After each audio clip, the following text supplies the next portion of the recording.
દેવગઢ બારિયા તાલુકાના ભુલવડ ગામે સરકારી જમીનમાં ગેરકાયદેસર રેતી ખનનનો મામલો.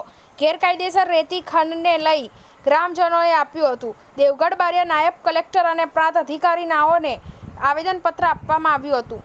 જે આવેદનપત્ર લઈ નાયબ કલેક્ટર અને પ્રાંત અધિકારીનાઓએ ખનીજ વિભાગને સૂચના આપતા ખનીજ વિભાગ સફાળું જાગ્યું હોય તેમ લાગી રહ્યું. દાહોદ ખનીજ વિભાગ મોડે પહોંચ્યું ભુલવડ ગામે. ભુલવડ ગામના ગ્રામજનોને સાથે રાખી ખનીજ વિભાગ દ્વારા તપાસ હાથ ધરવામાં આવી. સફેદ રેતી કાળા કારોબારનો મોટા પાયે સરકારી જમીનમાંથી રેતી ખોદકામના મામલામાં ખનીજ વિભાગ અજાણ કે પછી આંખ આડા કાન તે પણ એક સવાલ. સ્થળ તપાસ કરી રેતી ખનન કરેલી સરકારી જગ્યાનું સ્થળ પંચનામું કરી વધુ કાર્યવાહી હાથ ધરવામાં આવી.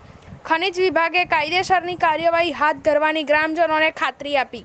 મનોમંથન અબ્દુલ રજાક મંસૂરી દેવગઢ બારિયા.